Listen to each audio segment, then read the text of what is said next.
एक बार की बात है। एक छोटे से गांव में 4 दोस्त रहते थे। मुन्ना, बबलू, गप्पू और लल्लू।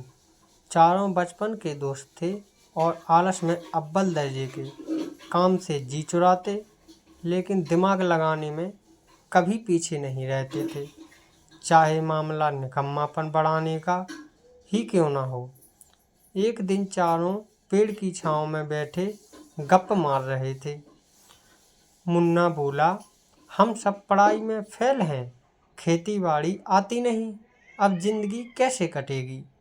बल्लू बोला, क्यों ना हम कोई बड़ा काम करें, जैसे नेता बन जाएं। गप्पू चहक कर बोला, सही, और उससे भी अच्छा क्यों ना अपनी खुद की पंचायत बना लें, जैसे गांव में एक है वैसे ही हमारी भी होगी।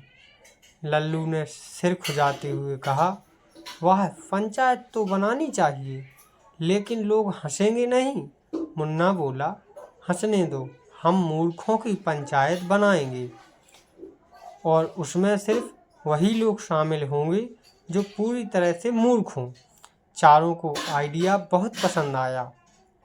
अगले दिन गांव में ढोल बजा बजा कर ऐलान किया गया, कल होगी मूर्खों की पंचायत, सभी मूर्खों को आमंत्रण है।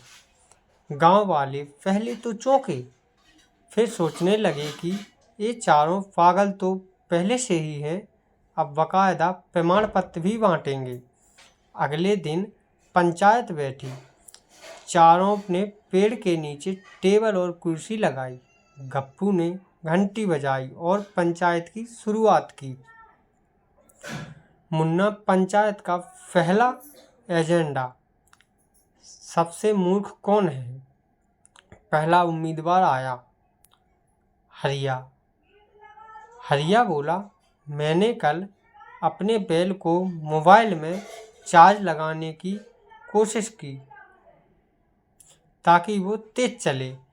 गप्पू बोला, बहुत अच्छा, लेकिन इतना मूर्ख कोई और भी हो सकता है। फिर आया वंता। वंता बोला, मैंने खेत में फसल नहीं बोई क्योंकि मुझे लगा बादल बारिश से सब कुछ अपने आप उगा देगा।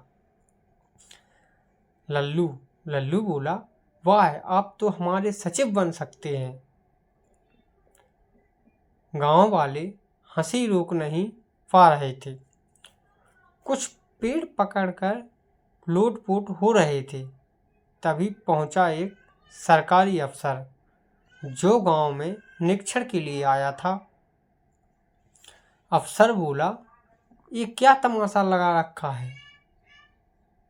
बल्लू गंभीरता से बोला, सर, हम लोग मूर्ख की पंचायत चला रहे हैं, ये समाज सेवा है, मूर्खों की पहचान और उन्हें प्रोत्साहन देना। अफसर हैरान होकर बोला, और इसका क्या लाभ होगा।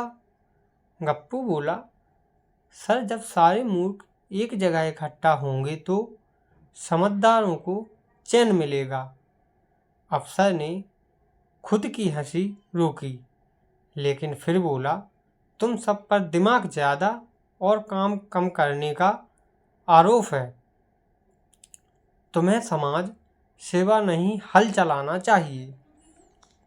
चारों दोस्तों ने एक दूसरे की तरफ देखा और कहा, अरे, ये तो सही कह रहा है। तभी बंता फिर बोला, सर, मुझे तो पंचायत में रख लीजिए। मुझे आज भी लगता है कि टीवी के अंदर लोग रहते हैं। मुन्ना बोला, बंता भाई, आप हमारे अध्यक्ष हैं। गांव वालों ने इतना जोर का ठहाका लगाया कि पास के गांव तक आवाज़ चली गई। अंततः पंचायत तो भंग हो गई, लेकिन उन 4 दोस्तों की दोस्ती और उनके मज़ेदार किस्से गांव में सालों तक चर्चा का विषय बने रहे। यही थी आज तक की हमारी कहानी। इससे सीख मिलती है, कभी कभी मूर्खता भी समाज में हंसी और मनोरंजन का अच्छा साधन बन सकती है।